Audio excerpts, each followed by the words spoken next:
Hello sa inyong lahat. Welcome naman sa akin channel. Ngayon pala ay mayroon akong isi-share sa inyo about sa rewinding. Kung hindi nyo pa alam paano mag-compute sa 3-piece motor, paano kukunin ang how to find span, how to find total coil, how to find total coil groups, and how to find coil per group. Para sa inyo ang video na to. Kaya huwag nating patatagalin pa, sisimulan natin.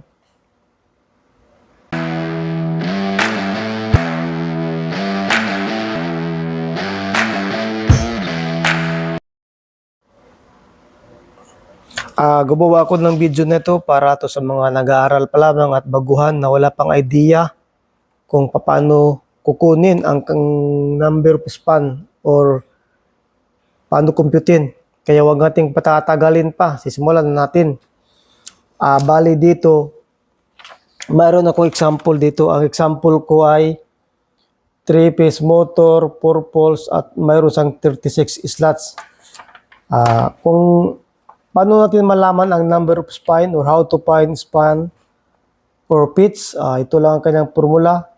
Slots divided by poles plus 1 times 0.8. Dahil 36 ang ating motor, 36 slots, 36 divided by 4 dahil 4 poles equals 9 plus 1 equals 10 times 0.8 equals 8. Kung mayroon tayong 3-piece motor na 4 poles na mayroon siyang 36 slots, ang kanyang number of span or pitch ay 1 to 8. Kung itatanong nyo saan ko ito kinuha na formula, dito ko ito kinuha sa motor ko, sa libro ko.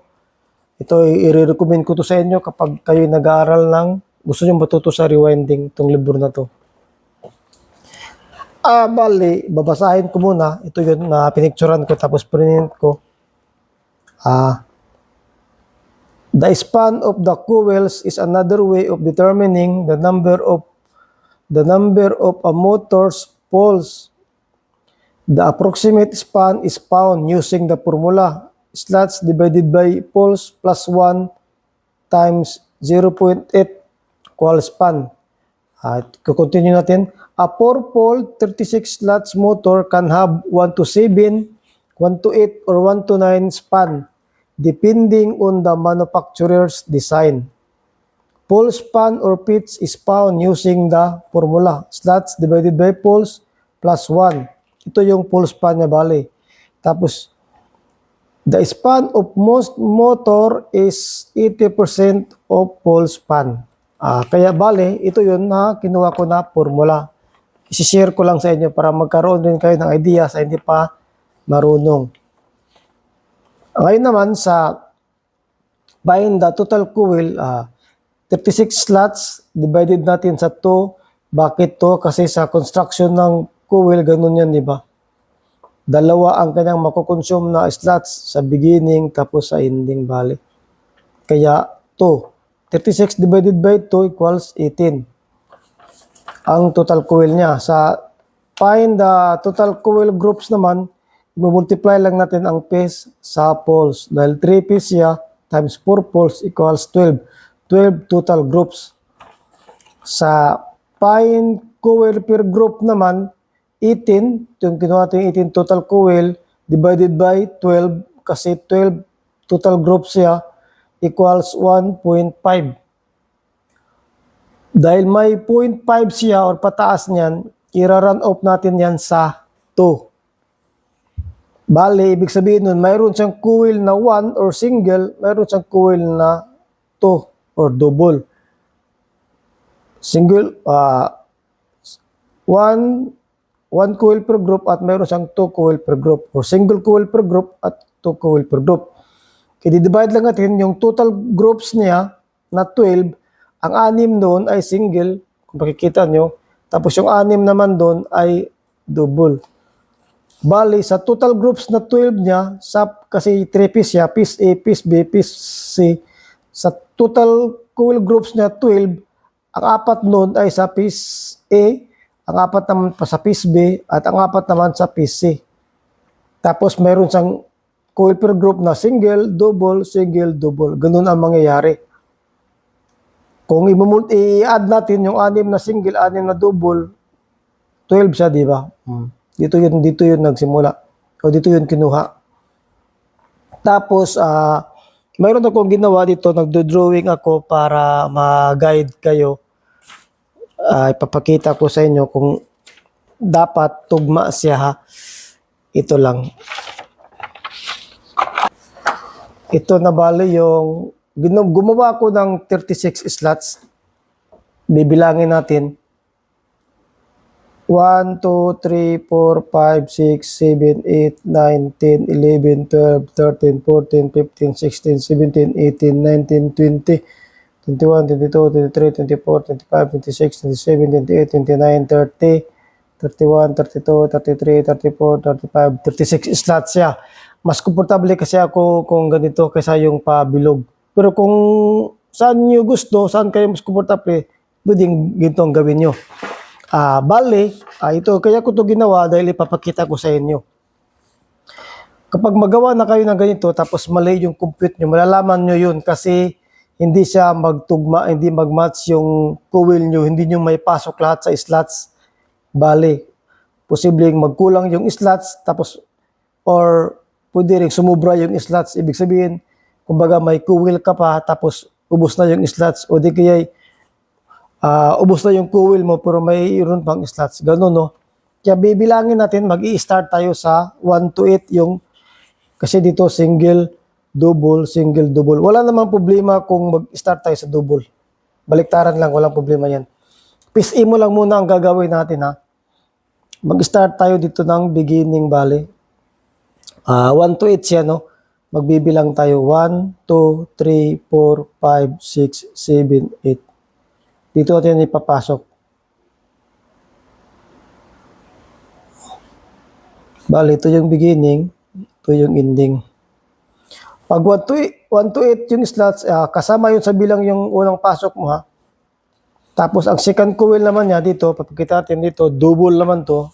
Pag double, salang tayo ng isa. Dito natin ipapasok to sa pangalawa na yung beginning niya. Kasi 1 to 8 to, di ba? 1, 2, 3, 4, 5, 6, 7, 8. Ang kasunod niyan, 1 to 10 na yan kasi kakainin niya kasi 2 coil per group siya. Ganun ang mangyayari. Ito yung beginning, ito yung ending. Yung maliit, 1 to 8, tapos yung malaki, 1 to 10 yan. Kung magbibilangin natin, 1, 2, 3, 4, 5, 6, 7, 8, 9, 10. Kasi nga, pinasok siya, di ba? Ibig sabihin, automatic, 1 to 10 na yung kasunod nun. Tapos, single na naman tayo. Dito lang katabi niya. 1, 2, 3, 4, 5, 6, 7, 8.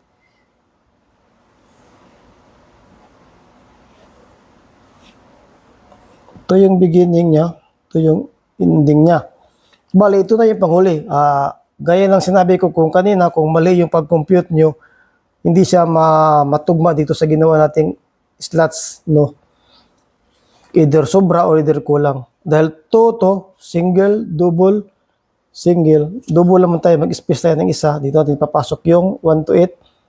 1, 2, 3, 4, 5, 6, 7, 8.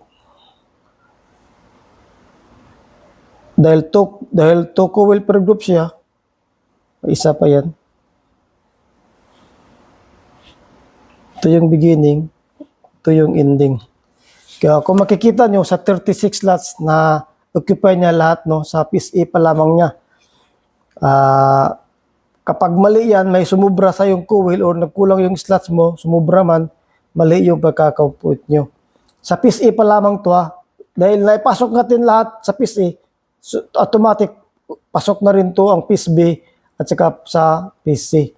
Kung may mali ka sa PSA, hindi mo na kailangan, hindi mo to matapos lahat or mali na yung tuloy-tuloy na yun. Kaya dito pa lang malalaman mo na tama.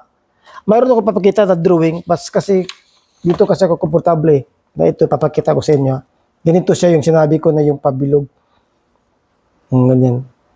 Mayroon siyang 1 to 36 slots, kung makikita nyo, Pag ganun yung number niya. Hanggang 36 slots. Tapos sa piece A, kung makikita nyo itong itim, di ba apat to? Isa, dalawa, tatlo, apat. Sa piece A, isa, dalawa, tatlo, apat. Tapos single, double. Ganito rin. Yung isang bilog niyan, bali single lang yan. 1 to 8 yan. 1, 2, 3, 4, 5, 6, 7, 8. So itong isang itim naman, itong sa piece A rin to, double, may dalawa siya, di ba? Ibig sabihin, ito na yung double coil per group.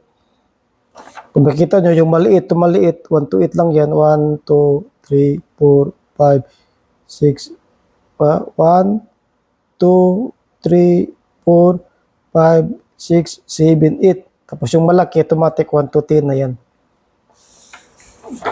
Ito lang bali ang, kung gusto nyo yung pabilog, ipapicturean ko na lang para makita nyo. Ito yung ginawa ko bali, no?